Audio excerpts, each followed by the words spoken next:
Oke teman-teman, balik lagi dengan saya Vicky Ridho. Seperti biasa saya akan reaction soal sepak bola Indonesia dan juga tanggapan komentar dari netizen Indonesia. So seperti apa tanggapan mereka?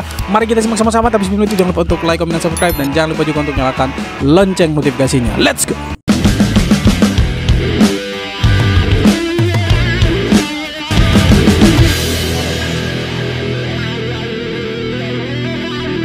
Seruan buat pecinta sepak bola Indonesia, boykot Rocky Gerung. Karena Rocky Gerung sudah mengatakan bahwa naturalisasi itu penipuan sensasi, seolah-olah memaksakan diri sebagai wakil dari pecinta sepak bola Indonesia. Seolah-olah seperti itu. Karena apa? Rocky Gerung bukanlah bidangnya mengomentari seenak itu, memaksakan diri seolah-olah mewakili pecinta sepak bola Indonesia dengan ketidakpuasan naturalisasi. Jadi buat teman-teman semua, baik pecinta sepak bola Indonesia maupun pendukung Prabowo Gibran, boykot Rocky Gerung dengan cara media-media yang menayangkan Rocky Gerung di-unfollow sebagai bukti kecaman kita, sebagai bukti protes kita atas pernyataan Rocky Gerung yang mengatakan naturalisasi itu penipuan sensasi. Padahal kalau kita melihat secara fakta, naturalisasi itu bukan sekedar memajukan sepak bola Indonesia, tapi bisa membangkitkan mental-mental pemain-pemain pribumi kita, gitu ya. Jadi seruan buat pecinta sepak bola Indonesia dan pendukung Prabowo Gibran, boykot Rocky Gerung dengan Tapi itu sudah dijawab langsung sama Pak Erick Thohir kemarin waktu Pak Erick Thohir itu ke Kementerian Hukum dan HAM itu. Karena kan dua pemain naturalisasi terbaru kita itu Mats Hilgers dan Eliano Renders itu sumpah untuk menjadi WNI itu. Mereka ini bukan disumpah di Indonesia seperti pemain-pemain yang lain. Mereka itu disumpah di Belanda karena jadwal pertandingan di klub mereka itu sangat tinggi sekali karena sudah tidak ada lagi FIFA Matchday, jadi tidak memungkinkan mereka untuk datang ke Indonesia. Makanya mereka itu disumpah di Belanda, teman-teman. Dan di situ Pak Erick Thohir bilang Indonesia sekarang tidak asal-asalan memilih pemain naturalisasi. Mereka ini pemain-pemain keturunan yang punya darah Indonesia seperti Mats Hilgers dan Eliano itu, mereka punya mama itu orang Manado dan orang Ambon itu. Jadi setidaknya mereka itu sering pulang balik ke Indonesia karena Mats Hilgers punya mama itu kalau tidak salah punya yayasan di Manado kalau tidak salah ya. Dan juga bukan Mats Hilgers tapi Eliano Renders ini itu adik kandung dari Tijani Renders. Mereka punya keturunan dari Ambon itu. Jadi setidaknya mereka ini punya darah atau keturunan garis keturunan Indonesia. Jadi kalau kita bilang mereka itu dinaturalisasi dan naturalisasi itu penipuan, saya pikir ya kita sudah menghina beberapa lembaga negara karena ini melibatkan banyak sekali lembaga negara yang untuk menaturalisasi para pemain. Yang pertama kan ada PSSI sebagai induk sepak bola Indonesia, kemudian ada DPR RI, kemudian yang ketiga itu ada transmigrasi, keempat ada Kemenkumham, transmigrasi, Kemenkumham, ya pokoknya ada 4 lah. Kemudian satu lagi presiden, teman-teman. Jadi itu banyak sekali lembaga-lembaga negara yang dilewati. Jadi kalau kita bilang itu penipuan, maka saya pikir apakah kita mau bilang presiden dan jajaran-jajarannya ini, ya kaki tangannya di bawah ini itu melakukan penipuan, kan itu ya sudah keterlaluan juga menurut saya, iya kan? Gue lagi seneng banget sama... Saya bukan orang luar, orang yang membela Indonesia. Saya adalah orang Indonesia yang pulang untuk membela negara saya. J. Itzes. Statement kata-kata Bang J ini, guys. Saya bukan orang luar yang membela Indonesia. Saya adalah orang Indonesia yang pulang untuk membela negara saya. Gila, dalam banget. Respect, Abang Kapten. Luar biasa, guys. Gue sebagai netizen, pecinta sepak bola Indonesia yang selalu mendukung timnas, gue happy. Bukan tentang hasil, guys. Hasil itu adalah bagian dari proses.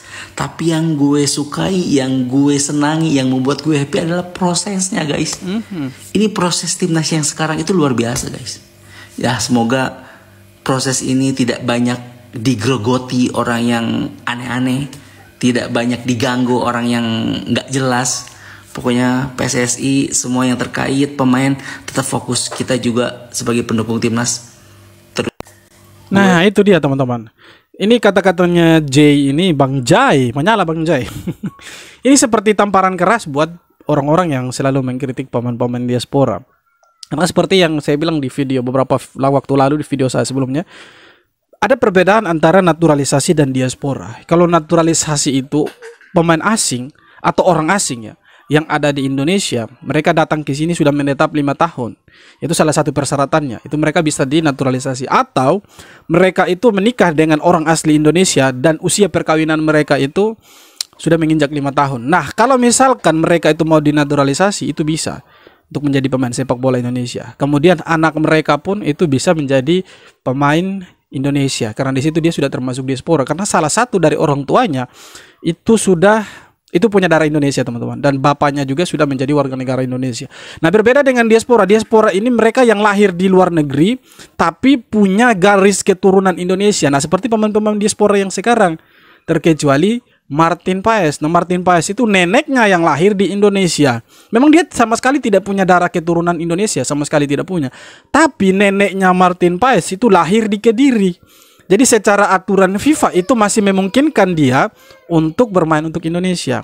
Jadi saya pikir dengan adanya statementnya JICS ini tamparan keras buat orang-orang yang selalu mengkritik mereka, apalagi selalu membanding-bandingkan antara naturalisasi dengan pemain lokal. Sebenarnya ini sudah bukan saatnya lagi kita membanding-bandingkan soal pemain diaspora atau naturalisasi dengan pemain-pemain lokal. Toh mereka semua di dalam lapangan itu satu, berjuang untuk Indonesia. Tidak ada pemain lokal yang berjuang untuk Indonesia kemudian diaspora berjuang untuk Belanda. Tidak ada seperti itu. Kemudian dari diaspora naturalisasi pemain lokal itu semua berjuang untuk satu, Indonesia. Jadi ya lupakanlah perbedaan-perbedaan seperti itu. Ayo kita dukung timnas Indonesia. Simpel kan? Harusnya begitu. Jangan dibikin ribet. Madam Pang sindir keras kualitas. Madam Pang, kalau nggak pernah juara AFF nggak usah sombong masuk kualifikasi Piala Dunia. Bapak kau.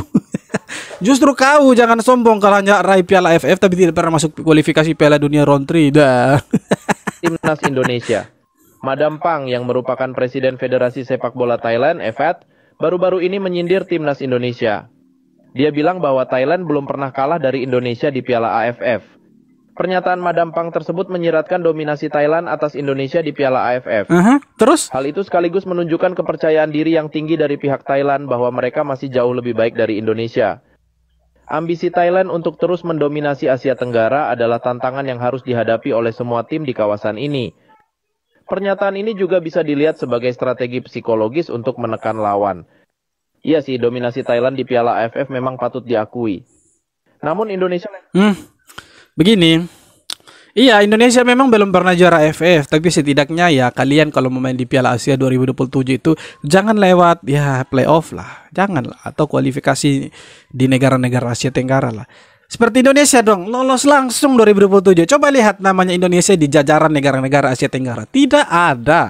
Indonesia itu ada di jajaran negara-negara Asia Timur, Asia Selatan, seperti Qatar, seperti Jepang, Australia, ada Korea Selatan. Ini negara-negara yang sepak bolanya ini ya elit lah untuk kelas Asia. Jadi kita ada di sana, bos. Ya walaupun si Indonesia di sana dianggap sebagai negara underdog, tidak terlalu dianggap, tapi setidaknya kita yang dulunya dianggap selevel dengan Malaysia atau level AFF sekarang sudah tinggalkan itu. Dan setidaknya kalau bermain di kualifikasi Piala Dunia itu jangan hanya bawa pulang 2 poin dari 10 kali pertandingan. Ya beda kelas dengan Indonesia, bos. Indonesia dari 10 pertandingan ya 2 sudah dimainkan, tinggal 8 pertandingan, tinggal sisa 8 pertandingan itu Indonesia 2 poin. Artinya apa? Kelasnya Indonesia sekarang sudah beda dengan Thailand. Walaupun secara peringkat Thailand masih di atas, tapi ya Thailand itu ya peringkat itu tidak terlalu bisa berbicara banyak karena kita lihat negara dengan peringkat 25, 56 itu peringkat dunia FIFA, kita bisa tahan imbang mereka apalagi sekelas Thailand. Tapi nanti di Piala AFF saya pikir Indonesia tidak akan menurunkan pemain-pemain yang sekarang bermain di kualifikasi Piala Dunia round 3 ini. Karena itu kan jadwalnya itu padat dan sangat-sangat berdekatan dengan kualifikasi Piala Dunia. Jadi nanti itu yang diturunkan itu ya pasti pemain-pemain yang sering dicadangkan atau pemain-pemain lokal yang bermain di Liga 1 Indonesia. Jangan terlalu berharap lebih kalau STY ataupun Federasi Sepak Bola Indonesia mau turunkan pemain-pemain diaspora ini. Karena begini teman-teman, kenapa mereka selalu mengirimkan seperti Saywar gitu ya untuk Indonesia? Mereka ini sangat berharap sekali Indonesia itu menurunkan pemain-pemain yang sekarang ada bermain di kualifikasi Piala Dunia round 3 ini. Karena itu salah satu nilai jualnya AFF, dan juga kalau misalkan kita kalah ataupun imbang lawan negara-negara di Asia Tenggara atau peserta AFF, itu nanti kita akan dibully habis-habisan sama mereka. Jadi strategi-strategi kotor mereka ini sudah dibaca sama Federasi Sepak Bola kita. Makanya Pak Erick Thohir bilang AFF ini bukan tujuan utama Indonesia, tapi sebagai ajang trial saja. Jadi itu ajang uji coba untuk melihat kedalaman skuad Indonesia seperti apa. Nah, itu yang kita setuju dari Federasi Sepak Bola kita atau ketuanya. Kira-kira begitu. World Cup apa nih? Siapa yang lewat tadi tuh? Siapa yang lewat tadi? Oh, Indonesia. Garuda. Wih. Pas lagi jalan-jalan begini ketemu Malaysia, Thailand dengan Vietnam itu. Woi bang, mau kemana? World Cup bos, World Cup.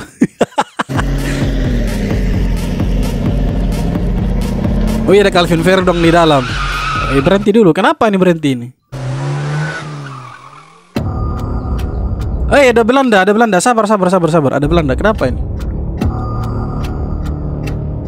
Oh bukan, Peter G ini. Ya, kita tahu ini ya. Ya, ini kita tahu siapa. Ada Sandy Walsh ini. Di dalam darah saya ada merah putih. Jadi jangan kau macam-macam kau ini. Ini tersirat sekali ini ya, animasi ini ya. Nah, ini Calvin Verdong bilang, nah, ini ada merah putih juga di dalam tubuhnya saya, jangan macam-macam gitu. Ini Pak Erick Thohir dari semak-semak belum begini. Ini ada merah putih, jadi semua kita merah putih ini. Kenapa hanya saya potong? Harusnya dilanjutkan, itu asik ini.